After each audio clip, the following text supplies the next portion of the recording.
ideas y demás, más allá de después enfocarnos en el tema de hoy, que tiene más que ver con un autor en particular, que es Edwin Sutherland, que es un autor bastante importante porque termina siendo de alguna manera como un autor medio bisagra, en un sentido de que marca también un antes y un después de algunas ideas que a partir de sus apreciaciones, digamos, van a quedar definitivamente como medio de modé, por decirlo de alguna manera. Y además porque va a marcar tendencia, digamos, en algunos temas que en su momento han sido vanguardia y hoy en día lo siguen siendo, lamentablemente. Entonces es un autor, digo, a diferencia de lo que venimos haciendo hasta ahora, que en general vemos escuelas, ¿no? Como cosas bastante más amplias, y salvo algunos autores puntuales, como no sé el caso de Durkheim y demás, los vemos en particular. Bueno, Sutherland es también una excepción en ese sentido y va a ser un autor bastante importante. Pero mientras, bueno, quería contarles eso, o preguntarles cómo vienen con las lecturas, si van pudiendo más o menos llevar, no les digo al día, pero medianamente leídas algunas cuestiones, como para no perderse, si tienen dudas o consultas o lo que sea. Cualquier comentario es bienvenido para que ustedes sean, digamos, como nuestro termómetro de cómo van las cosas. Porque a veces lo que hacemos es capaz meter alguna clase de repaso extra, digamos, o sea, depende del grupo y cómo vayan y cómo se sientan en relación a las lecturas o los temas, vamos tomando distintas estrategias, pero para eso necesitamos, digamos, que ustedes nos cuenten acerca de cómo van, digamos, no desde un lugar de evaluarles o de decir, digamos, si es acertado o no, porque también son personas adultas y van tomando sus propias decisiones, pero también en esta idea de este contrato educativo, digamos, que establecimos, en el cual cada uno pone de su parte. Bueno, en nuestro caso también eso va a depender un poco de lo que ustedes nos cuenten, de cómo van con las cosas.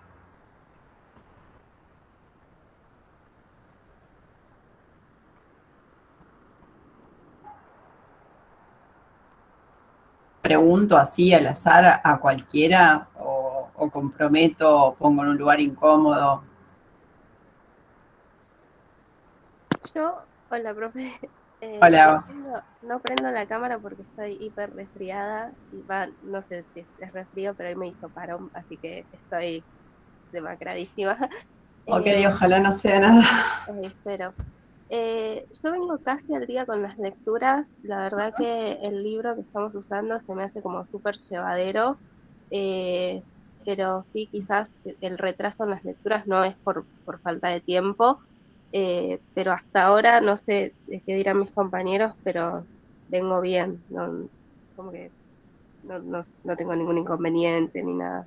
Ok, y no tenés dudas, ¿te parece, digamos, que es complementario lo de la clase con las lecturas? ¿Venís más o menos bien con eso? Sí, exacto. Ok, ok, buenísimo. Gracias a vos por esa devolución y otra vez, que no sea, sobre todo que no sea COVID. Después lo del resfrío, bueno, Espero, nada, son cosas que nos pasan a todos, pero espero. Gracias. por nada. Gracias a vos. ¿Alguien más que quiera comentar algo?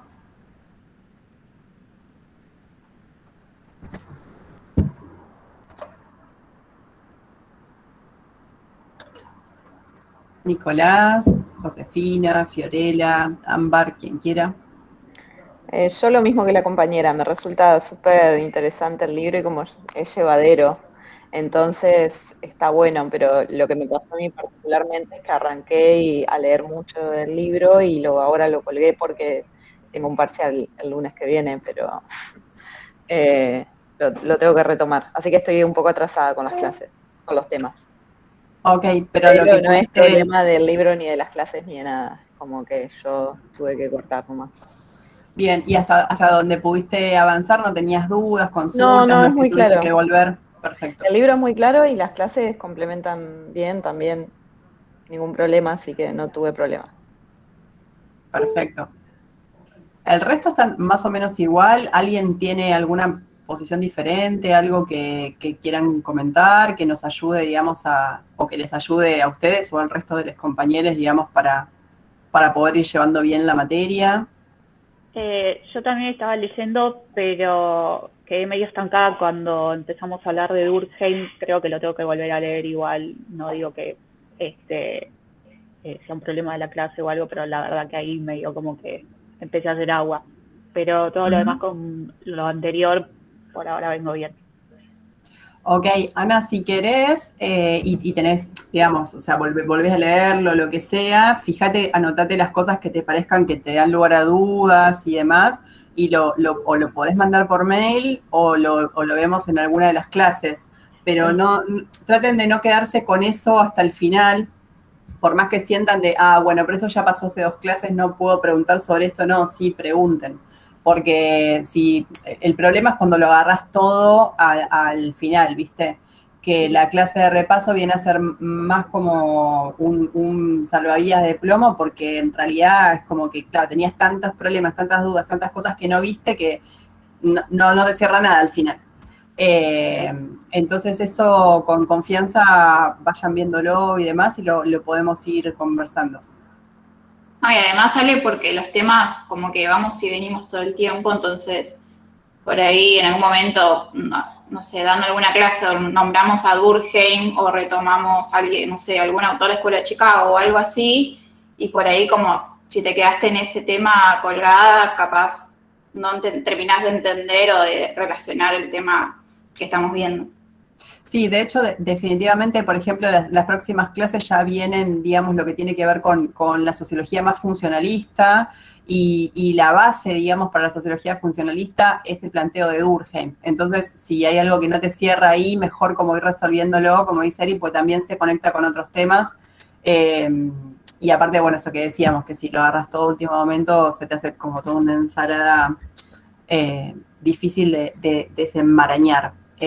Por eso no, insisto con esto, como con toda confianza o nos escriben o nos preguntan en la clase, o si quieren hacer un mix, por ejemplo, mandar las preguntas, pero que prefieren, digamos, como una respuesta así como en la clase y demás para poder retomarlo.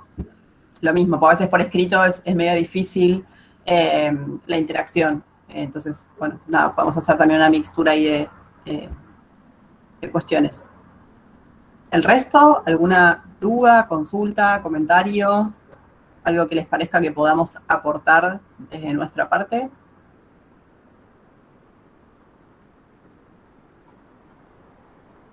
¿No? ¿Vamos bien? O más o menos, llevándola como por ahí. Profe, Sí. el trabajo práctico va a ser sobre las escuelas, va a tener Sí. algo, como relacionar algo que igual las consignas las mandan el primero, ¿no? Sí, va a ser, no me acuerdo si lo mandábamos el primero porque no tengo el cronograma a mano, pero si ya pasamos esa fecha, es esa. Y sí, va a tener que ver con las escuelas. La idea siempre de los trabajos que hacemos, digamos, como a mitad de cuatrimestre, tiene que ver con apoyar un poco o fomentar la lectura de los temas hasta ese momento y ponerlos en juego sobre todo. O sea, la idea sobre todo tiene que ver con eso, con que nada se solucione, digamos, como copiando y pegando, sino tratando de apropiarte de esos contenidos y poder ponerlos en juego de alguna manera. Eso es lo que elaboramos siempre. Y por eso ponemos siempre estas actividades o a veces parciales o lo que sea, pero algo a mitad del cuatrimestre para que después no sea tanto lo que no llegaste a leer, porque capaz pasa eso, que te vienen parciales o lo que sea, te atrasaste con la lectura, pero ya sabes que si tienes un trabajo práctico estás medio como obligada a poder leer esos temas y qué sé yo, y ponerlos en juego. Entonces, aunque no lo crean, viene como medio a ser una ayuda. Listo, gracias. De nada, gracias a vos. Bueno, hasta ahí, entonces, con las dudas, consultas, igual, nada, podemos en cualquier otro momento retomar estas cuestiones o lo que ustedes consideren. La clase pasada estuvieron viendo Escuela de Chicago, ¿es así? Ok.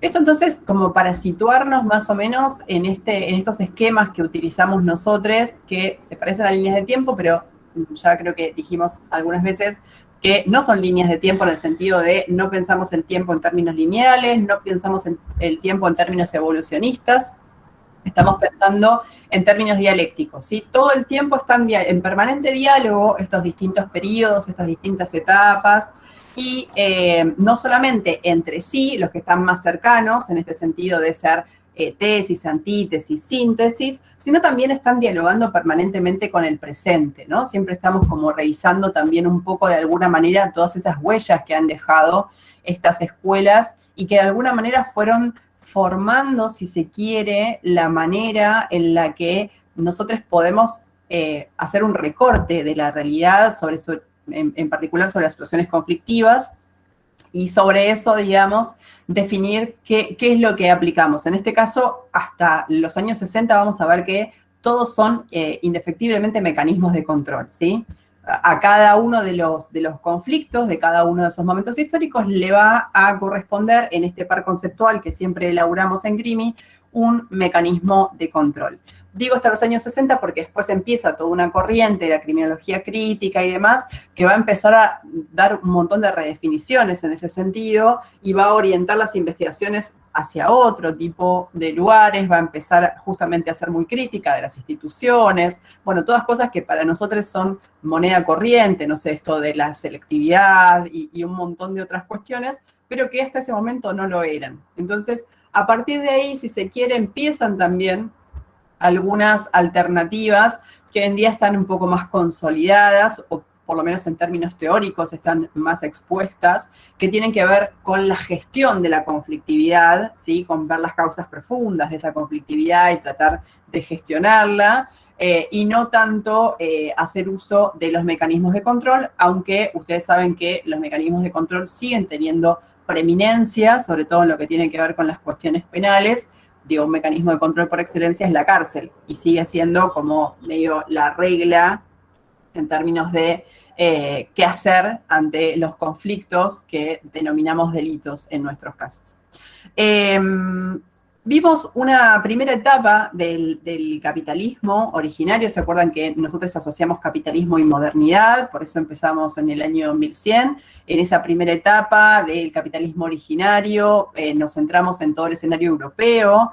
Vimos algunas teorías que eran de corte más bien individualista, ¿no? Se buscaba quién era el hereje, quién era el violador del contrato social, quién era el loco o el delincuente, y además eran sumamente excluyentes, ¿no? O sea, el abordaje que se hacía sobre este tipo de situaciones era más bien excluyente. O te encerraban, o te mataban, o te deportaban, pero siempre había, digamos, no solamente un análisis individualista, sino más bien excluyente. Cuando empezamos a transitar la segunda etapa del imperialismo, que ya le llamamos imperialismo o capitalismo de Estado, porque ya empiezan a cambiar también las condiciones económicas y demás, ya estamos más o menos en el año 1900, y digo, si queremos ver estas etapas en términos dialécticos, la primera tiene todas estas características y es el momento afirmativo, entonces yo ahora, en la segunda etapa, que es el imperialismo de Estado, voy a estar pensando en las características que están negando a toda esa otra. Entonces nos movemos de escenario, ya no vamos a estar pensando en lo que sucede en el escenario europeo, no porque en Europa dejen de elaborar teorías o dejen de suceder cosas, pero realmente por la coyuntura, digamos, por las condiciones geopolíticas y cómo se va a estar viviendo en todo ese periodo en Europa, la producción no va a ser tan fuerte, y además la producción teórica va a ser sobre otro tipo de cosas con un tinte mucho más filosófico, mucho más pesimista. Piensan en las guerras mundiales que suceden, digamos, en sus propios territorios, ¿no? Digo, porque otros países también, de hecho Estados Unidos interviene en las guerras mundiales y demás, pero no sucede eso en su propio territorio. Entonces eso también es un diferencial en relación a esas situaciones. De hecho, las corrientes migratorias justamente van a tener impacto en términos, si se quiere, negativos, porque es personas que se están moviendo desde ese lugar europeo, entonces se están como vaciando de alguna manera ese lugar. y van a estar llegando a toda América, con un impacto muy diferente. Ustedes ya vieron, por ejemplo, positivismo en Argentina, entonces saben que todas esas corrientes migratorias, acá en Argentina, con toda la generación del 80, que estaba formada también bajo todos los cánones europeos de la época, y además con una influencia muy particular del positivismo, pero además después recreando su propia noción de lo que va a ser el positivismo, bueno, tuvo justamente todo este impacto, esa migración para elaborar esta elaboración teórica muy particular que es el positivismo en Argentina. Y esas mismas corrientes migratorias en Estados Unidos van a dar lugar a otro tipo de teorías, como la que vieron ustedes la semana pasada, perdón, el martes, que tiene que ver con la Escuela de Chicago, pero justamente porque en Estados Unidos, digamos, no tenían a la generación del 80, no eran personas formadas en Europa, sí había algunas personas que habían transitado Europa, pero desde otro lugar, digo, por ejemplo, quienes habían ido a recorrer las cárceles y tenían, digamos, más que ver con esa impronta, si se quiere, más religiosa, más de los puritanos y demás, pero el resto tenía mucha influencia de lo que tiene que ver con el pragmatismo de Estados Unidos. Entonces, la impronta que van a tener es otra, o sea, ya no van a hacer grandes elaboraciones teóricas y demás, sino que lo que van a hacer es tratar de buscar soluciones concretas a los problemas que se van encontrando en ese momento histórico. Y otra de las características de esta segunda etapa, que es el imperialismo de Estado, aparte de habernos movido, digamos, de territorio, es que a partir de este momento las teorías, a diferencia de la etapa anterior, no van a ser de corte individualista, sino que van a ser más bien sociológicas, ¿sí? Esto producto, por supuesto, de todo el impacto que tiene el surgimiento de la sociología a partir del año 1800, 1900, ahí es donde rescatamos también la importancia de Durkheim, pero también de todos los otros sociólogos que van de alguna manera a aportar también a lo que tiene que ver con las estadísticas y con otro tipo de cuestiones. Entonces, les decía, en esta segunda etapa ya las teorías no van a ser más individualistas, sino que van a ser más bien sociológicas y a diferencia de lo que pasaba en la primera etapa, ya no van a ser excluyentes, no vamos a estar pensando en quiénes son esas personas para expulsarlas, para apartarlas, aunque la cárcel sigue existiendo, sigue estando presente, pero las elaboraciones teóricas van a estar como de alguna manera marcadas más bien por una idea más bien de la inclusión social, ¿sí? De hecho, bueno, la Escuela de Chicago es muy clara en esto. Lo que se necesita ante el impacto ese de la migración, que hacía que hubiera mucha heterogeneidad y demás, es que las personas se sintieran estadounidenses, que adoptaran, es un momento, si se quiere, parecido en algún sentido a lo que sucedía con la constitución de los estados nacionales. Había que hacer que las personas se sintieran nacionales de ese espacio y que dejaran definitivamente no solamente sus raíces, si se quiere, que tenían que ver con el lugar donde habían nacido, con sus costumbres, con su idioma y demás, sino también en un punto, y esto se marca muy fuerte a partir de 1917 con la Revolución Rusa, de alguna manera de elegir, si se quiere, el modo de vida capitalista y descartar definitivamente ese otro modo de vida que estaba compitiendo con que era el modo de vida comunista, ¿no? También acá la geopolítica empieza a tener un peso, siempre lo tuvo, digamos, pero acá en este caso tenemos como hitos, si se quiere, muy claros, que van de alguna manera dando cuenta de cómo se va armando ese esquema y ese armado geopolítico. Estados Unidos erigiéndose como gran imperio en ese momento, y en ese sentido también, de alguna manera, marcando cómo va a ser la vida de las personas. Digo, no solamente marcando en el escenario geopolítico mundial un montón de cosas, en tanto imperio, ¿no? Es el momento también de esta división, primer mundo, tercer mundo y demás, sino también de alguna manera diciéndote cómo tenés que vivir tu vida, ¿no? Pero desde un modo, o desde un lugar, si se quiere, bastante contenedor, ¿no? En el sentido de, bueno, vendértelo para que vos elijas eso desde ese lugar. Por eso les decía que todas estas teorías, si bien van a tener muchos matices diferentes, todas las teorías sociológicas de esta segunda etapa del capitalismo de Estado o el imperialismo, van a tener esta lógica más bien inclusiva, ¿sí? Vamos a ver, por ejemplo, bueno, ustedes ya lo vieron con la Escuela de Chicago, pero después cuando vean funcionalismo lo van a ver de la misma manera.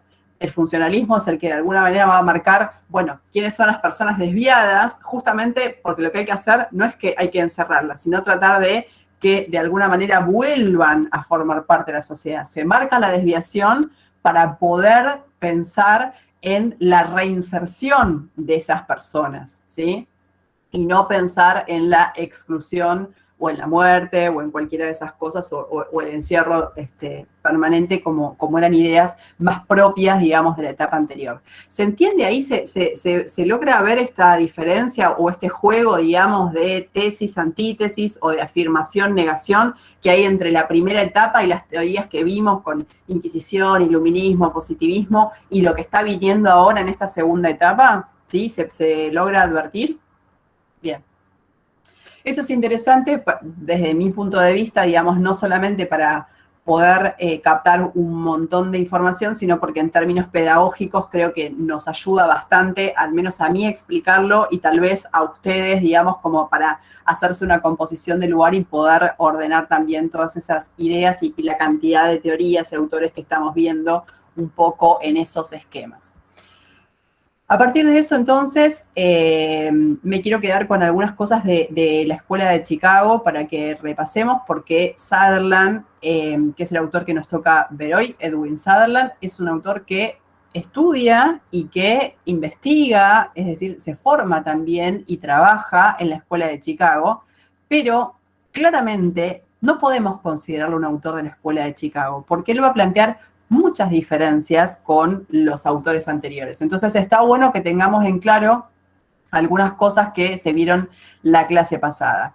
Por un lado, lo que tiene que ver con el contexto, que lo repasábamos hace un ratito con relación a lo que tiene que ver con las grandes corrientes migratorias y demás, o sea, el escenario es el mismo sobre el que van a estar pensando, y esto tiene que ver con grupos de personas que se van formando, que esto es absolutamente lógico, ¿no? O sea, cuando una persona es migrante y llega a un espacio, trata de juntarse con aquellas otras personas que también de alguna manera tienen algo en común, una historia, un idioma, costumbres, cultura, comidas, digamos, algo con lo que vos te sientas de alguna manera un poco en casa, por decirlo de alguna manera, en esos espacios tan adversos, ¿no? Pensemos que hay muchas personas que llegan sin hablar una sola palabra del idioma, ¿no? Y esto hace también bastante complejo conseguir un trabajo. Además, hay algo en particular que sucede en ese momento y que seguramente lo vieron en la clase pasada, que tiene que ver con cuál es la relación que tienen esas personas con el Estado, ¿no? Y esto sucede siempre, digo, las personas que llegan como migrantes, muchas veces en situaciones muy difíciles, muy angustiantes y demás, no ven en el Estado una cara amiga. Entonces, por eso también la estrategia, si se quiere, que despliega la Escuela de Chicago o varios autores de la Escuela de Chicago en esta idea del pragmatismo, de decir, bueno, vamos a hacer uso del rol de las instituciones intermedias justamente porque el Estado viene a ser medio como la cara del enemigo, ¿no? Es justamente quien pone en peligro tu estadía ahí, quien te puede meter preso, quien te puede deportar, quien puede separar a tu familia. Digamos, hay un montón de cosas que aparecen como riesgosas. Digo, no porque sean, porque efectivamente sucedieran en ese momento así, sino porque esa es la representación muchas veces que se tiene cuando tenés esta condición. Y acuérdense de que es importante de la Escuela de Chicago, digamos, más allá de que tiene un montón de autores que tienen un montón de enfoques diferentes acerca de, no solamente enfoques diferentes, sino como objetos diferentes de estudios, ¿no? Algunos van a estudiar la ciudad, otros van a estudiar justamente el tránsito de los migrantes, entonces van a tener estas historias del campesino polaco, otras personas van a estudiar a los grupos de jóvenes, otras personas van a ver qué es lo que sucede con las corrientes migratorias dentro de la misma ciudad, en este caso de la ciudad de Chicago y demás. Otros autores van a estar estudiando los medios de comunicación. Digamos, los objetos de estudio van a ser variados, si bien el cuadro de situación es el mismo.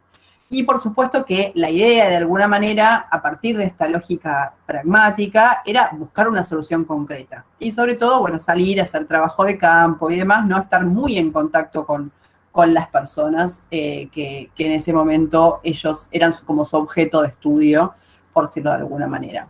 Y en términos de vocabulario científico que utilizaba esa escuela, hay algo que debiéramos recordar y que está bueno tenerlo presente, que tiene que ver con esta idea de la desorganización social, ¿no? Cómo pensaba de alguna manera la Escuela de Chicago la relación de estos conflictos con el delito a través de estas palabras clave, digamos, que tiene que ver con la desorganización social. Ellos decían, en un espacio, digamos, que puede estar física y socialmente degradado, lo que vamos a encontrar es desorganización social. A partir de esta desorganización social podemos tener desorganización individual, ¿sí? Esto tiene un impacto real en la vida de cada una de las personas en términos individuales, y esto puede terminar llevando al delito, ¿no? De alguna manera, no sé cómo decirlo, porque me suena baja, no puedo explicarlo de otra manera, seguramente hay alguna palabra más acertada para esto, pero como este relajamiento de alguna manera en todo lo que tiene que ver con lo que pueden aportar, si se quiere, las autoridades o las familias y demás en torno a reglas de conducta, ¿no? Lo que produce de alguna manera tiene que ver con esta lógica de la desorganización social. Como un debilitamiento del control social propio de la comunidad, algo así les habíamos explicado. Sí, absolutamente, absolutamente. Por eso hablaba de como de baja, de relajamiento, ¿no? Como que hay algo ahí que no está del todo fortalecido y que eso hace justamente que se produzca esta lógica de la desorganización social, que insisto, la hipótesis es esto puede llevar a la desorganización individual y al delito. Entonces, por eso es que se proponen, digamos, trabajar justamente con las sociedades, con las comunidades, a través de las asociaciones intermedias, Boy Scout, religiosas, a través de las escuelas y demás, justamente para llegar a estas personas y tratar de trabajar en términos de prevención, si se quiere, prevención incluso inespecífica, porque no es que estaban específicamente dedicadas a prevenir tales o cuales delitos, sino que es más bien una prevención inespecífica a partir de una bajada de línea muy concreta que tiene que ver con valores, ¿no? Y valores, por supuesto, que tengan que ver con esta nueva identidad nacional que tienen que adoptar estas personas. Entonces, me interesa, no sé si queda algo más que ustedes recuerden de la clase pasada que podamos sumar y que sea interesante, porque sobre esta base vamos a partir y vamos a ver justamente por qué Sutherland, a pesar de ser parte, digamos, de la misma época y de haber estudiado e investigado ahí, no es parte de la Escuela de Chicago y con qué cosas va a estar discutiendo. Perdón, yo les daba la palabra y sigo hablando, pero se me ocurrió otra cosa más para decirles. Otra de las cosas interesantes que también tenemos que recordar para pensar después lo que sucede con Sutherland es el tipo de vocabulario, ya no solamente lo que les decía hace un rato, este vocabulario más nuevo, ¿no? Que tiene que ver con esta desorganización social, este concepto que crean, sino también cómo utilizan un vocabulario muy ligado a lo biológico, ¿sí? Para explicar lo que sucedía en la ciudad, ¿no? Es como si fuera, ¿vieron cuando en biología o en ciencias naturales o no sé cómo le llaman a la materia ahora, se estudia, digamos, el ecosistema y demás, y se habla de la migración, de, bueno, todas esas palabras que tienen que ver justamente con lo que sucede en términos biológicos, lo explican en términos biológicos. Eso también va a ser importante que lo tengamos en mente porque va a ser otro tema sobre el cual va a trabajar también Sutherland y va a marcar ahí alguna diferencia. ¿Algo más que se acuerdan, que vieron la clase pasada? Puede ser la idea del darwinismo social que mencionaron, como que la sociedad se entiende como un organismo, que hay una relación entre el individuo y la comunidad. Sí, todavía seguía de alguna manera presente esta idea darwinista.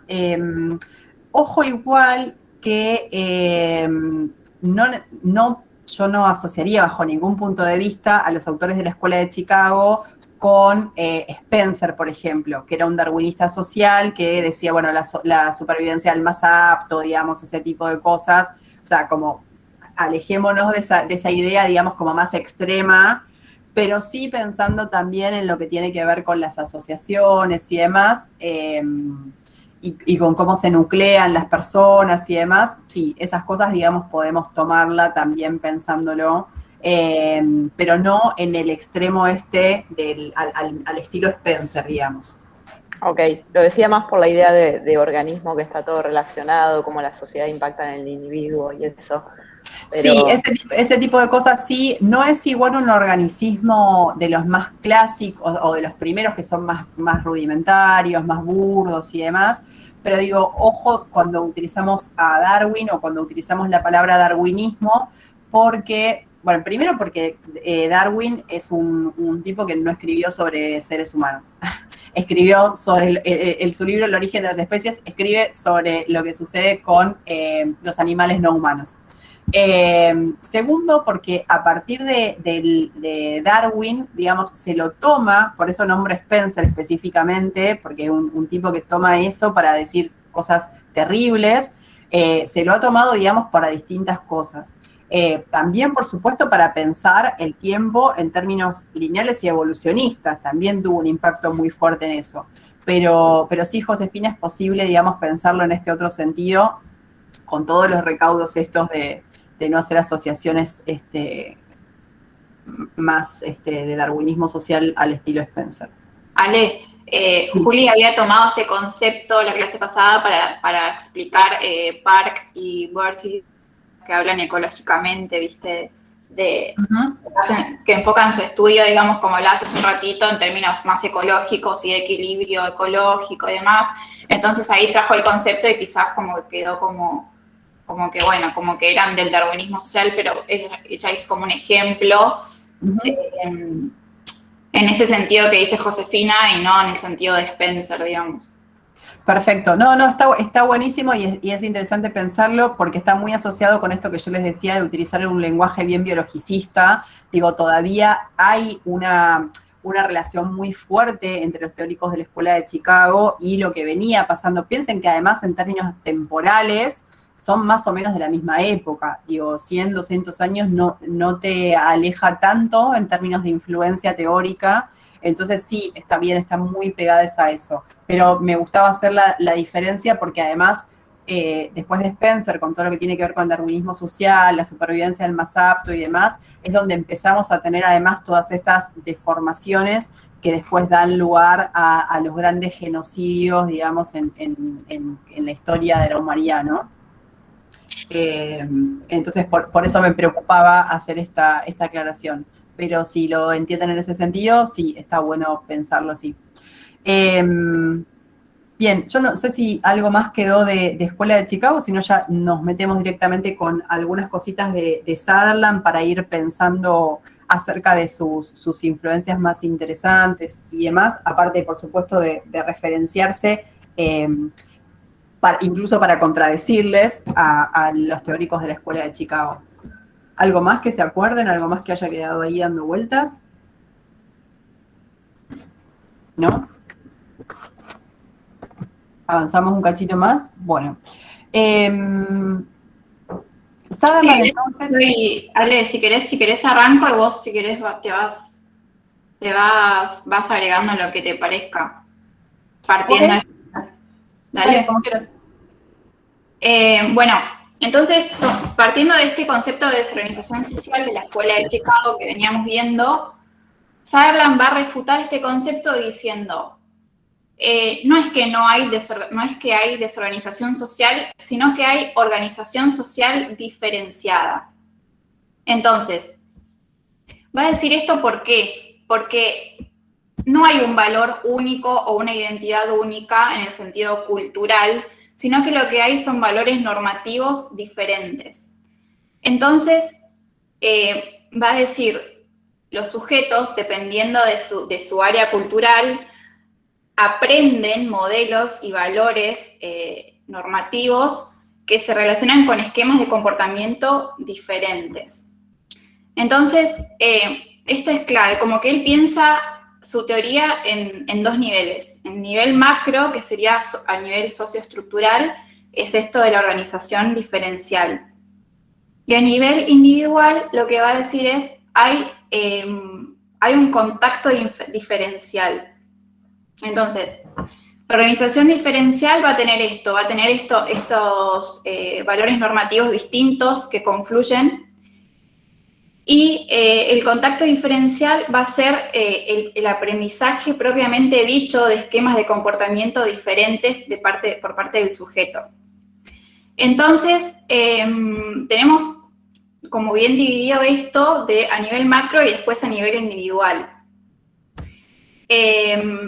Sutherland va a, de alguna manera, criticar a la escuela de Chicago y va a decir, no hay, o los factores biológicos o psicológicos o sociales no son la manera de explicar el delito. O sea, no se puede atribuir a estos factores que exista el delito, sino que es más bien un comportamiento que se aprende como cualquier otro. El delito se aprende como aprendemos a hacer cualquier otra cosa.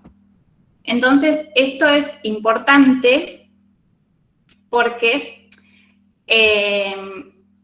no solo que lo introduce en la organización social diferencial, sino que va a nombrar que este contacto diferencial lo va a nombrar como la interacción que se produce entre las personas mediante un proceso de comunicación que desemboca después en el aprendizaje del comportamiento delictivo.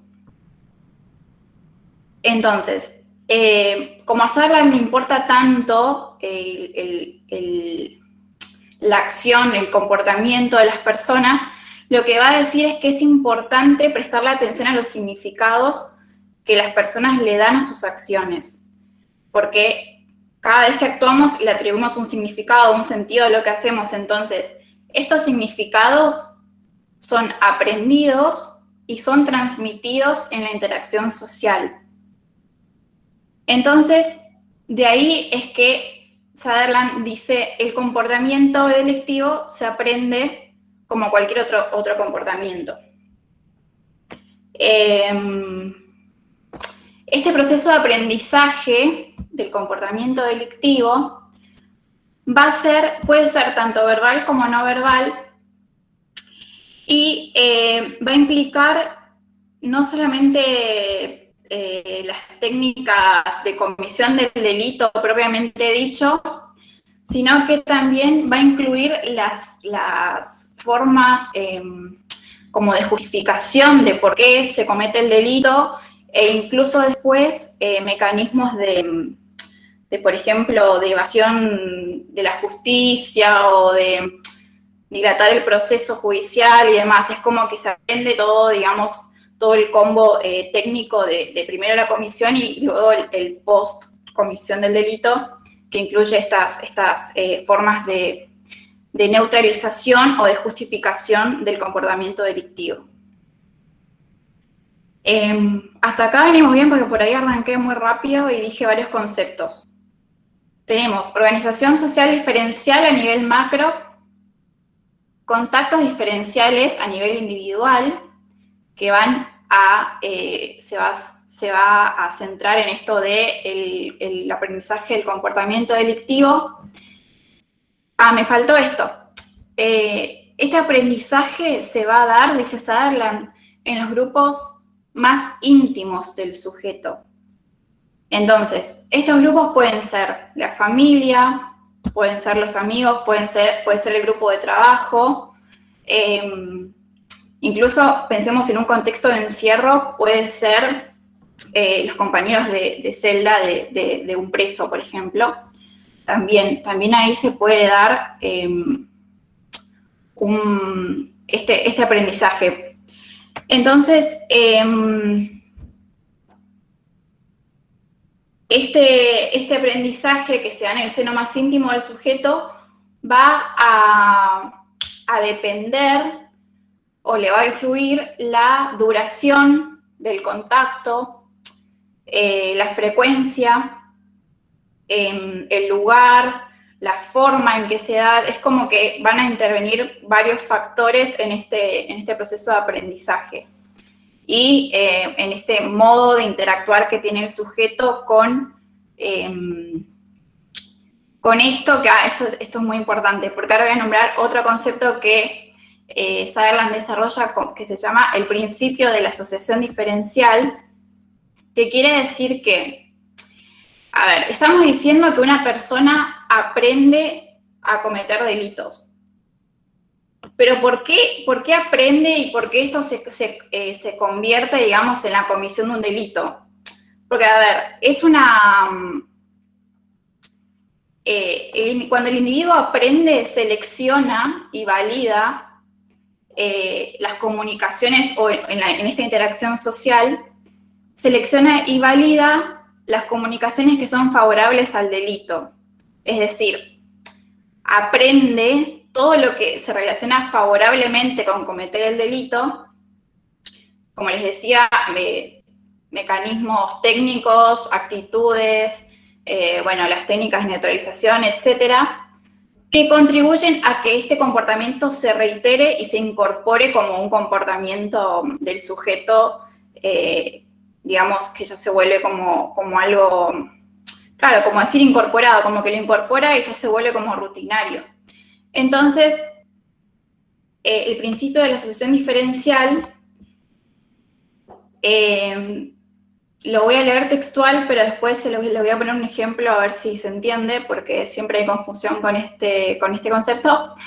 Pero quiere decir que un individuo deviene delincuente cuando las definiciones valorativas favorables hacia el delito que aprendió prevalecen por sobre las definiciones desfavorables a la ley. Quiero probar si alguien entendió con solamente haber leído la frase y ahora sí, igual lo vamos a explicar, pero no se entendió, ¿no? Es medio trabalenguas. A ver, Nicolás. O sea, por lo que entendí de lo que dijiste es, o sea, para partir de este proceso de comunicación de aprendizaje, en la medida que el sujeto entienda que los beneficios del delito son mayores, llamémoslo beneficios, ¿no? Yo lo entendí así, son mayores a los beneficios que sería actuando conforme a la ley, entonces va a decir delinquir en lugar de comportarse según dice la norma o conforme a la ley. Va por ahí, vas bien, sí, sí. Es como que poniendo el ejemplo de una balanza y tenemos de un lado infringir la ley o respetar la ley, bueno, al individuo se le va a ver como más balanceado de infringir la ley por estas cosas que dice Nicolás, porque ve de alguna manera beneficios, y luego justificaciones para cometer el delito. Ale, no sé si vos querés agregar algo. Sí, yo lo que trataría es de correrme del lugar solo especulativo, digamos, porque no es una cuestión como de cálculo costo-beneficio, o por lo menos no lo es solamente. Las definiciones favorables a cometer la ley tienen que ver, digo, porque esto es súper profundo. Hay algo que marcaba Eri, que tiene que ver con una de las influencias más importantes para Sutherland, que es esta idea del interaccionismo simbólico, ¿no? Y es cómo las personas aprendemos las cosas en el mundo. Digo, en líneas generales, el parte de eso, bueno, cómo se aprende a ser estudiante, cómo se aprende a ser docente, cómo se aprende a ser trabajador, trabajadora, cómo se aprende a ser madre, digamos, todos esos tienen que ver con modelos, ¿no? Con, de alguna manera, ciertos modelos ideales que tienen que ver muchas veces con cosas que nosotros vemos y también con modelos construidos en la sociedad, ¿no? Entonces, a partir de la interacción, de alguna manera, en esa constitución del yo que voy haciendo, a partir de muchas veces la importancia que le doy a los símbolos, a los signos y demás, y cómo de alguna manera voy absorbiendo todo eso, voy construyendo mi yo.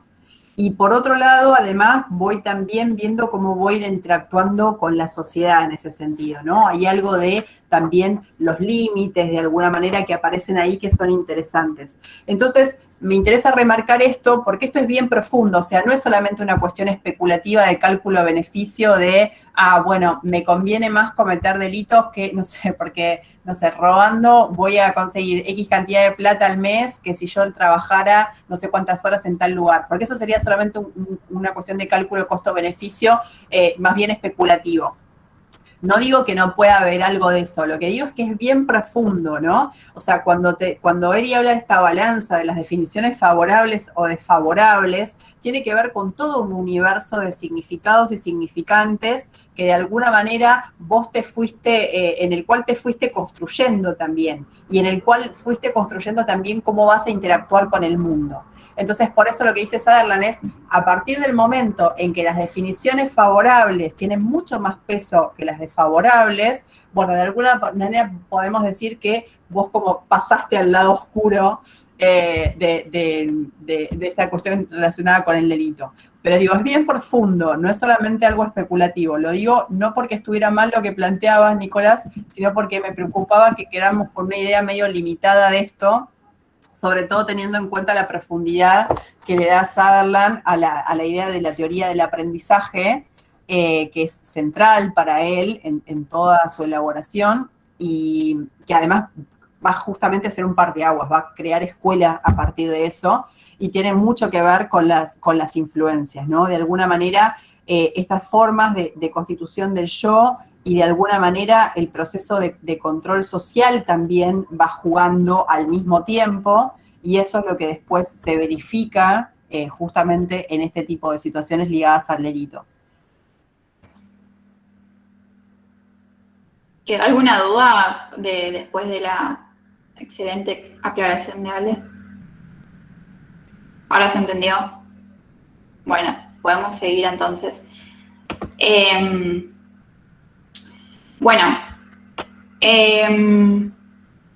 Entonces, todo esto, Sutherland va a explicar toda esta teoría del aprendizaje del delito para decir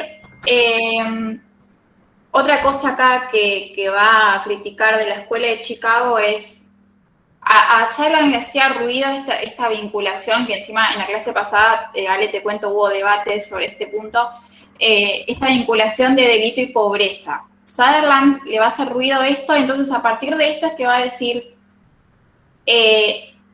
como les dije antes, el delito no se puede explicar a partir de condiciones sociales o biológicas o psicológicas, sino que es un comportamiento que se aprende como cualquier otro, y entonces acá va a decir, por eso los poderosos también cometen delitos, porque el delito se aprende.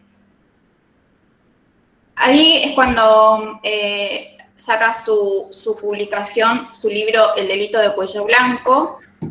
Sutherland es quien es el primer autor que va a empezar a hablar de este tipo de delito, el delito de los poderosos.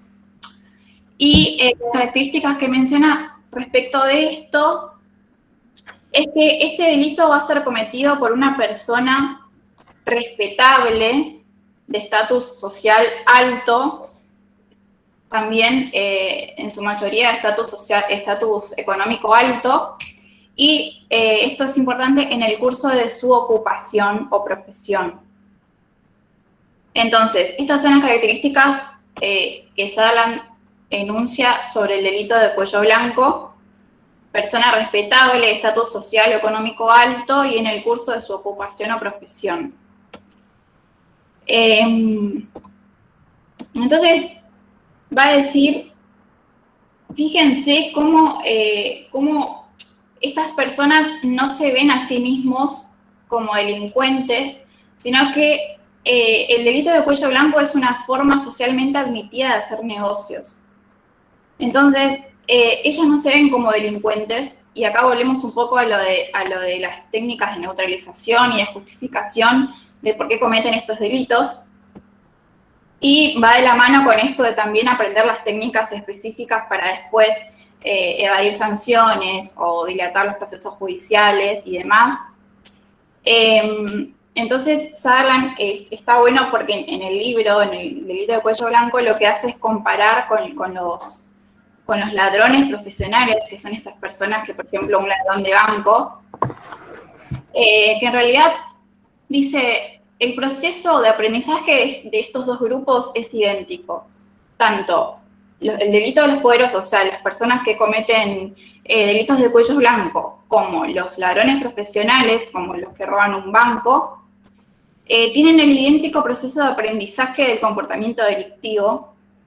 No es que hay algo innato en estas personas que los lleva a delinquir, sino que, de nuevo, es un proceso de aprendizaje que los lleva a terminar este comportamiento delictivo.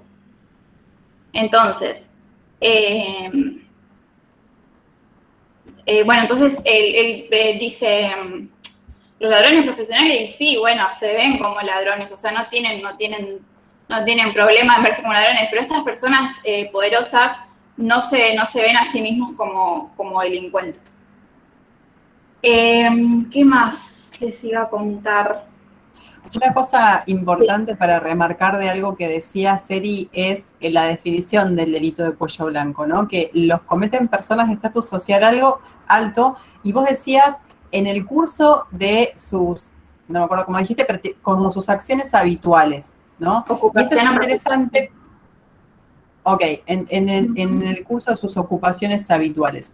Esto es importante porque si no después se termina confundiendo, digamos que una persona por ser de plata, si comete un delito común, parecía que sería un delito de cuello blanco. Y esto no es así, ¿sí? Digo, una persona por más que tenga mucha plata, se me fue ahora el nombre del empresario este que en el country había matado a su esposa. ¿Se acuerdan que fue un caso re mediático? Se me fue. Bueno, Farré, creo que era. Sí, o algo así, ¿no? Suena. Sí, me parece que sí. Farré era la persona que cometió el delito. Bueno, digo, ese no es un delito de cuello blanco. ¿Tá? Estamos hablando de un delito común que no tiene que ver con el curso habitual de las acciones de él. Distinto es si estamos hablando, por ejemplo, de evasión impositiva, de, no sé, contaminación de agua. Si yo tengo una empresa, una curtiembre de repente, y lo que hago, en vez de hacer un tratamiento adecuado de los residuos de lo que tengo, derivo eso a un afluente cloacal o a donde sea, o a un río cercano, a un curso de agua, lo que sea. Digo, eso sí sería un delito de cuello blanco, porque si yo fuera una persona de estatus social alto, en el curso habitual de mis acciones, cometo ese tipo de delito. Digo, y no puede ir Alejandra a cometer ese tipo de delitos porque yo, como docente, digamos, o como trabajadora, lo que sea, yo no tengo ese estatus social y ese tipo de acciones no están en el curso habitual de mis acciones cotidianas. ¿Se entiende la diferencia? Digo, lo mismo pensando en evasión impositiva o en grandes estafas. Digo, Sutherland era muy minucioso con el detalle de todas las cosas que podían configurar delito de cuello blanco, y acá una salvedad, digo, decimos delito de cuello blanco, no necesariamente, o al menos a los ojos de lo que hoy vemos, todas esas acciones serían delitos, podrían ser también faltas administrativas, violación a normas laborales, un montón. Ahora seguramente Eri les va a contar unos cuantos ejemplos de eso. Le digo, podían ser multiplicidad de acciones, pero siempre tienen que ser llevadas a cabo por personas de estatus social alto y en el curso habitual de sus acciones. Es decir, no sé, yo soy una empresa que se dedica a tales cosas y me presento a una licitación y quiero pagar una coima, digamos. O sea, no podría yo, Alejandra, docente universitaria, ir y llevar a cabo ese delito porque no está dentro del curso de mis acciones. Yo no tengo una empresa, no me presento a convocatorias para nada, no licito nada. ¿Se entiende, digamos, la diferencia? Ojo con eso porque a veces después puede dar lugar a confusión. Sí, otra cosa que les quería, de la mano de esto de que es una forma socialmente admitida de hacer negocios que dice Sutherland, esto lo podemos advertir en cómo mediáticamente o socialmente estos delitos se tratan y se ven, ¿no? Digo, si nos ponemos a pensar, por ejemplo, en un diario, en el apartado de seguridad, no van a aparecer estos delitos, van a aparecer los robos, los homicidios, y ¿dónde creen que, o sea, cómo se tratan estos delitos que encima, bueno, en los últimos años sobre todo los medios tratan de una manera especial a este tipo de delitos y le dan un tratamiento especial a los robos, que tienen más que ver con la inseguridad urbana y demás, ¿no?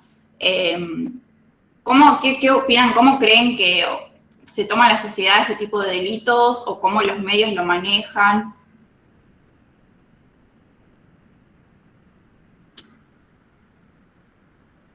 ¿Es muy habitual para ustedes leer información sobre este tipo de delitos? O ver juicios que se lleven a cabo sobre esto, digo, con el tema medioambiental, contaminación y eso, hay poblaciones enteras que, no sé, que son fumigadas y que tienen problemas ligados a enfermedades gravísimas, me refiero a cáncer, digamos, a cosas que son muy difíciles de tratar, sobre todo en personas muy pequeñas, niños, niñas y demás, y todo eso, al menos hasta donde yo veo, no suele salir, no sé si ustedes están como más acostumbrados a ver ese tipo de cosas. Por ejemplo, lo de los agrotóxicos y Monsanto y todo eso, en general uno se entera más por lo que tiene que ver con gente militando con esas causas y no porque tenga cobertura mediática en medios grandes. Absolutamente. Incluso cuando en algunos países, digamos, todo eso está, digamos, penado y están prohibidos esas cosas y demás, y se han ganado grandes juicios, y así todo no suele salir en los diarios, o si sale, sale de una manera marginal y de una manera solapada. Entonces ahí también hay algo que denuncia claramente Sutherland, y es decir, bueno, no solo estas personas no se están percibiendo como personas que cometen delitos, o sea, sus acciones para ellas no son delitos, no los configuran, sino que también la misma sociedad, y cuando dice la sociedad habla de un conjunto, ¿no? No solamente a nuestros ojos, sino también habla del rol, por supuesto, que tienen los medios y también del Poder Judicial, ¿no? En este sentido, como también acá se refuerza esta idea de, como yo les decía hace un rato, la selectividad, que para nosotros tal vez es moneda corriente, es algo común de pensar, de discutir y demás, pero para esta época era absolutamente novedoso. Es decir, bueno, acá hay una doble vara, porque el delito, como cualquier otra conducta, se aprende, y lo aprenden tanto las personas, digo, porque acá no hace diferencia, no es que dice, las personas que son pobres no pueden cometer delitos. No, sí, lo pueden hacer, pero lo puede hacer una persona pobre como lo puede hacer una persona de clase social alta. Y en este sentido lo que dice, acá la sociedad está mirando mal o está teniendo una doble vara con esto. Porque tiene... Incluso, sí. Perdón, no, incluso se me ocurre esta doble vara, no sé, pensando en por ejemplo, las fuerzas de seguridad. O sea, no vamos a ver nunca deteniendo a una persona en la calle porque cometió un delito de cuello blanco. O sea, es como, o el tratamiento que se les da si están presos. Si vemos en su mayoría, estas personas no comparten, digamos, pabellones con el resto de las personas detenidas que están por delitos comunes como robo, hurto, tenencia de estupefacientes, son como, digamos, más del sector VIP, podríamos decir, y nada, esto también, como tener como que esa doble vara que dice Ale también, me parece como relacionarla por ese lado. Igual, Eri, ahí retomo algo que vos decías en relación a la actuación de las fuerzas de seguridad, que no tiene que ver con una cuestión de no, si se quiere, de no querer actuar, sino que están, primero, las fuerzas de seguridad nacen, y eso lo hemos visto cuando ustedes vieron en el año 1800 y demás, y cómo nacen y demás, nacen con una misión, si se quiere, muy particular, que tiene que ver con la custodia de la propiedad privada, ¿no? O sea, hay distintas policías, hay las policías que tienen que ver con los caminos, que protegen las mercaderías en tránsito, el otro modelo de policía que está más bien pensado en lo que tiene que ver con esos nuevos burgos y con estar controlando, bueno, quiénes son las personas que están ingresando, quiénes transitan, quiénes pueden estar y demás, pero de alguna manera está todo ligado a lo que tiene que ver con la propiedad privada. Entonces también están pensando en el delito contra la propiedad. Y de alguna manera, por eso, por ejemplo, una de las discusiones que se está dando en los últimos tiempos es, bueno, ahora, por ejemplo, en Ciudad de Buenos Aires, ahora que tenemos una policía de la ciudad, entonces la Policía Federal tiene que estar de alguna manera migrando en sus funciones, en su capacitación y todo eso, para pensar en delitos complejos. Y esto es todo un desafío, porque en general las policías fueron concebidas y toda su historia está ligada a eso. O sea, no es, porque acá en general, estamos como muy acostumbrados también a hacer una crítica a la actuación de las fuerzas de seguridad. Digo, podemos ser críticos en un montón de cosas, ¿no? Porque la selectividad ahí sigue estando y demás, hay un montón de cosas que podemos criticar. Pero esto de por qué están persiguiendo los delitos contra la propiedad y por qué no están detrás de delitos complejos, tiene que ver con esto, con su origen y además con cómo de alguna manera se siguió direccionando eso y el poco impacto que ha tenido el pensar sobre otras cosas. Por eso yo les decía cuando empezaba con esto, tengamos en cuenta que esta teoría de Sutherland es un parteaguas, o sea, él, más allá de que después se le hicieron críticas por un montón de motivos y demás, es interesante porque él trata de elaborar una teoría, primero que sea abarcativa de todo tipo de delito, que hasta ese momento era algo que no existía, porque hasta ese momento todas las teorías seguían de alguna manera relacionando pobreza y delito. Digo, no tal vez adrede, pero ese era el recorte que hacían, a partir de cómo elaboraban sus teorías, de cómo estudiaban, de cómo hacían un trabajo de campo, lo que sea.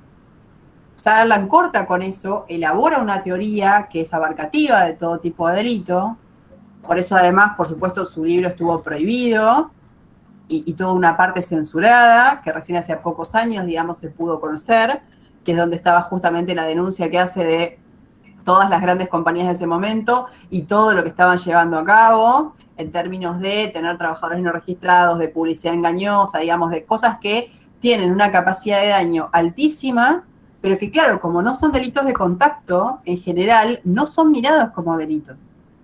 Y se piensa, como decía Eric, que son formas aceptadas de hacer negocios. Entonces él corta con eso, corta además con toda la lógica biologicista que hasta ese momento venía, digamos, de alguna manera siendo la explicación, ¿no? De esta idea de la herencia, la genética no, porque todavía no, en ese momento no era algo muy avanzado, pero sí la idea de la inteligencia, de alguna manera eran las explicaciones biologicistas acerca del delito. Y en este caso lo que el tipo dice, no, o sea, no es que le está faltando inteligencia a estas personas, no es que por una cuestión hereditaria están haciendo esto se aprende, ¿sí? Es absolutamente revolucionaria su teoría en ese sentido.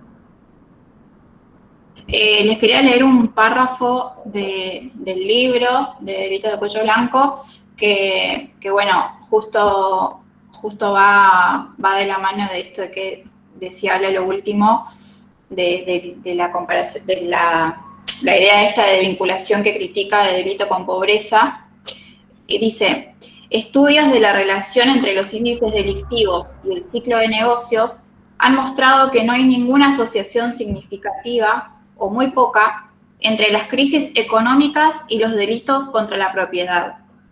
Estas conclusiones sobre el delito y el ciclo de negocios, cuando se consideran en relación con los estudios ecológicos, plantean la siguiente pregunta.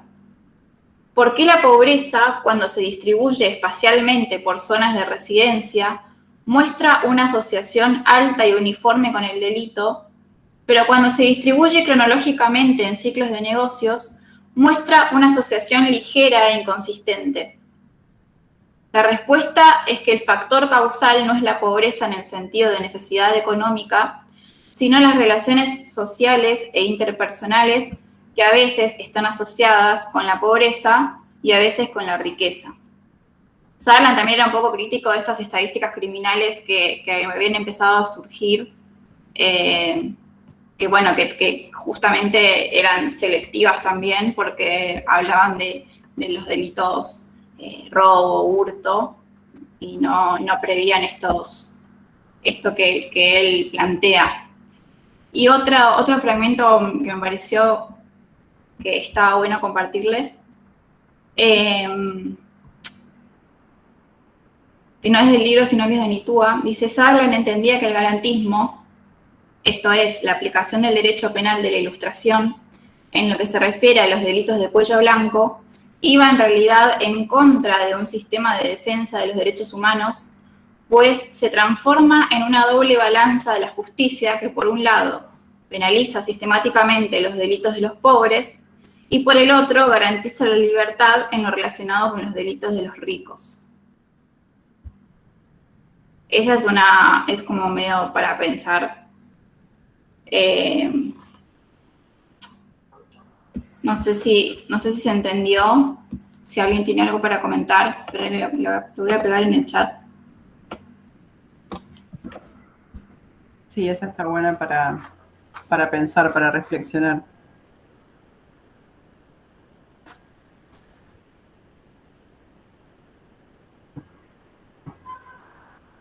De alguna manera, Sutherland es, si bien tal vez no lo dice con nombre y apellido, pero adelanta un montón de discusiones que se van a venir después, ¿no? O sea, Sutherland con esto de pensar en los grupos sociales íntimos en los cuales a partir de la frecuencia del contacto y de la importancia que le das a ese vínculo, vos vas aprendiendo cosas y demás, adelanta un poco todo lo que va a venir después en lo que tiene que ver con las teorías subculturales. Entonces, él no lo dice con ese nombre, pero en definitiva es todo lo que después van a tomar justamente los teóricos de las subculturas para pensar y para analizar las pandillas, las bandas juveniles y demás. Todo eso va a provenir de acá. Pues justamente cuando Sutherland desarrolla la teoría del aprendizaje, que esto lo marcaba bien Eri, lo que dice es, esto no lo aprendes en cualquier lugar. Lo aprendes en un grupo íntimo de personas, con personas que para vos sean referentes por algún motivo y con quien tengas un contacto frecuente y justamente de cierta intimidad. Me perdí por qué venía diciendo eso. Porque quería llegar a garantismo y no sé por qué empecé. No, esto de que Sutherland plantea cosas que van a venir después y que no las dice directamente. Ok, sí. Bien, venía entonces con esto de las subculturas, adelanta de alguna manera esto. Eri habló algo acerca de las técnicas de neutralización que vienen también un poquito después, con algunos autores que vamos a ver un poquito más adelante, con Sykes y con Matza, que de alguna manera estos autores lo que van a decir es, las personas viven en una misma cultura y de alguna manera lo que tienen que hacer es crear justificaciones acerca de por qué actúan de la manera que actúan. No es que son unas personas que no les interesa nada, unos psicópatas y que entonces por eso actúan como cometen delitos, digamos, sino que justamente porque les interesa lo que sucede es que tienen que generar justificaciones acerca de por qué actúan como actúan. Esto también es parte de lo que se aprende. Cuando Eri decía, bueno, en la teoría del aprendizaje Sutherland ve distintas etapas, dice, bueno, primero se aprenden unas técnicas, primero empezás como por lo básico, por lo más material, y a partir de eso después vas incorporando todo lo que tiene que ver con el vocabulario de motivos grupales por los cuales se hace lo que se hace, ¿no? Entonces, de alguna manera vos vas, si se quiere, más espiritualmente tomando todas esas justificaciones. Entonces, esto también va a ser parte de algo que va a adelantar Sutherland. Y esta idea de discutir el garantismo, de discutir lo que sucedía en la escuela clásica, digo, no estás de alguna manera planteando solamente diferencias con el positivismo biologicista, sino que plantea alguna diferencia con el garantismo, ¿no? O si se quiere, con los preceptos básicos de la escuela clásica, que además vienen de la mano de todo lo que tiene que ver con los ideales de la Revolución Francesa, ¿no? Igualdad, fraternidad y demás. Y digo, bueno, de alguna manera lo que plantea Sutherland es, bueno, hay igualdad, y en este caso habla de la aplicación de la ley, o es igualdad entre iguales solamente, ¿no? Porque acá lo que dice es, si vos aplicás los delitos, el derecho tal cual está, de alguna manera vas a hacer un esquema que termina haciendo una doble vara, porque va a terminar siendo un espacio de defensa para las personas más poderosas y de alguna manera va sistemáticamente penalizar a las personas que están en una condición económica mucho más desfavorable. Esto viene también muy ligado de la mano de otro tipo de estudios que le interesaban particularmente a Sutherland, que tenían que ver con los estudios de lo que sucedía dentro de las prisiones. Por eso uno de sus trabajos también más importantes tiene que ver con El ladrón profesional, donde él entrevista a una persona durante mucho tiempo en la cárcel y demás. A partir de eso lo que dice es, bueno, igual lo que dice Sutherland es, no compraba nada como paquete, como un enlatado, ¿no? No decía, bueno, todo lo que es los estudios de la vida en prisión me vienen re bien y tomo todo eso. No, o sea, lo tomaba porque le resultaba interesante para saber lo que tenía que ver justamente también con esas subculturas, cómo aprendés y demás, pero también podía tomar distancia y ser crítico, ¿no? Porque de alguna manera lo que dice es, si vos lo único que haces para estudiar la delincuencia es concentrarte en lo que sucede en la cárcel o en quiénes son las personas que están en la cárcel, te estás perdiendo todo un universo de personas que no están en la cárcel y cometen delitos. Ahí va lo del delito de cuello blanco, y también pensar que hay un montón de personas que tal vez no son, que no cometen delitos de cuello blanco, pero que son personas, digamos, más hábiles, si se quiere, y que no están encarceladas, ¿no? Porque justamente, y esto lo dice hasta Zaffaroni también, las personas que terminan encarceladas son las personas que de alguna manera tienen menos recursos, y no me refiero solamente a recursos económicos, sino otro tipo de recursos para poder evadirse de las distintas agencias, digamos, que intervienen en el sistema penal.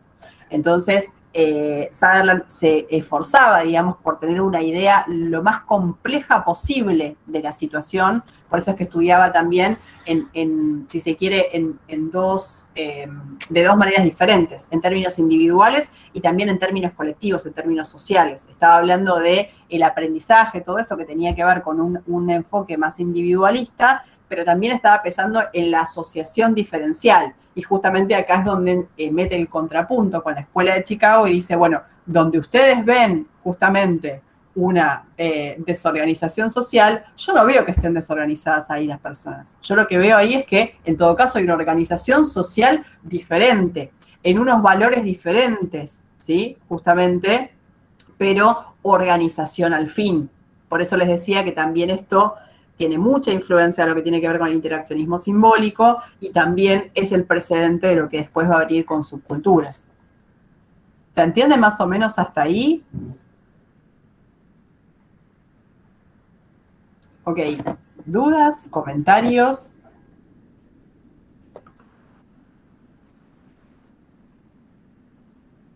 ¿Nada? Perdón, algo que me quedé pensando, si entonces el delito es algo que se aprende, es una conducta que se aprende, así como se aprende, se desaprende, esa es como la teoría, es algo que se puede como dar vuelta también a través de, no sé si decir educación, pero esta comunicación y el aprendizaje, o cómo sería. No era algo que fuera foco de la teoría de Sutherland, pero sí, tranquilamente, digamos, podría caber una idea de esas en el sentido de que son procesos de aprendizaje y que, a ver, no le resta capacidad de agencia al individuo, o sea, no es que vos sos una persona que sos una esponja y que te movés exactamente de la manera digo, porque también ahí, si no, terminaríamos en un concepto como muy biologicista, ¿no? Pero biologicista tal vez en el sentido que lo planteaban la escuela francesa, que a diferencia de la italiana, que la italiana vieron que dice que la base es el delincuente nato, la escuela francesa al revés, decía que vos, digamos, en un contexto muy particular, vos te podés volver delincuente, vos te vas degenerando con el tiempo. Bueno, Sutherland justamente se apartaba de todo lo que tenía que ver con eso, entonces tenés capacidad de agencia y vas aprendiendo cosas, pero también en un entorno diferente y además con decisión y voluntad tuya podés también sí aprender otras cosas, claramente. Por eso remarca esto de que selecciona y valora lo que va aprendiendo el individuo, no es que lo absorbe y ya como que, bueno, lo incorpora así. Sí, absolutamente. Pero hasta donde yo he leído, no era un foco de preocupación, digamos, o de planteo teórico de Sutherland. Pero haciendo una inferencia, digamos, a partir de su teoría, sí, tranquilamente puede caber, porque, insisto, tiene como estas dos claves. No le resta capacidad de agencia al individuo, el individuo elige, toma decisiones y demás, más allá de la importancia de la influencia del entorno, ¿no? Que acá también se retoman, por supuesto, muchas cosas que tienen que ver con Durkheim y esta idea de la importancia y cómo estamos condicionados también en nuestra vida. Y es algo que después también los funcionalistas van a retomar, ¿sí? Si bien todavía estamos en una primera etapa de la sociología, que todavía tiene más que ver con esta sociología ecológica, de la Escuela de Chicago y demás, ya estamos muy cerca también, por los años en los que escribe Sutherland y demás, en la vuelta a esta influencia de Durkheim muy fuertemente y todo lo que tiene que ver con las sociologías funcionalistas, ¿no? Que van a venir más o menos entre el año 1935 y 1960. El fuerte va a ser ahí, ¿no? Nosotros vamos a ver a Merton, pero también Parsons es uno de los autores más importantes de este periodo. Bueno, Sutherland es también parte de esa influencia. Entonces, por eso es que va a tomar todo esto y va a pensar además en las historias de vida de las personas, digo, no solamente en lo que les pasa en prisión, sino en la historia de vida en general, porque era también un tipo de abordaje teórico muy habitual para la época. Digo, en esa época había o enfoques biologicistas o había estos enfoques que tienen que ver con el funcionamiento y la vida en prisión, o estos enfoques que tienen más que ver con las historias de vida de las personas. Y él como que hace por supuesto que la que descarta es la que tiene que ver con las teorías biologicistas, y lo que hace es una mixtura entre esta idea del funcionamiento de la vida en prisión y un poco la historia de vida de las personas, con una fuerte influencia, insisto, de la Escuela de Chicago, y en todo lo que tiene que ver con las áreas delincuenciales y todo cómo se desarrollaba la vida en esos entornos. Y por otro lado, todo lo que tiene que ver con el interaccionismo simbólico a partir del el desarrollo que hace George Mead, y cómo la persona, insisto, va constituyendo su yo, va aprendiendo a relacionarse con el entorno, a poner límites, cómo se va dando el control social en esos espacios. Y por qué también en esta idea de los choques culturales, porque algunos aprenden unos valores y otras personas aprenden otras, y no es todo un homogéneo, ¿no? Porque podríamos decir, bueno, personas que viven en la misma ciudad, en la misma sociedad y demás, podrían estar de alguna manera aprendiendo todo es lo mismo y comportándose de la misma manera, y no es así. Entonces había que ver también justamente cómo se daban esas influencias y cómo también las personas iban reaccionando ante eso. Bien. Otra vez, dudas, consultas, no sé, Eri, seguramente nos queda tela para cortar, pero me da la sensación que somos pocas personas, y más allá de que después pongamos a disposición el video, o podemos también, no sé, estaba pensando en algunas otras clases subo los audios, porque a veces es como medio aburrido estar viendo videos de nuevo, y los audios los escuchás en cualquier lado. Pero bueno, si tienen dudas, consultas, comentarios, podemos aprovechar estos minutitos que nos quedan para eso. Y si no, les comentamos esto que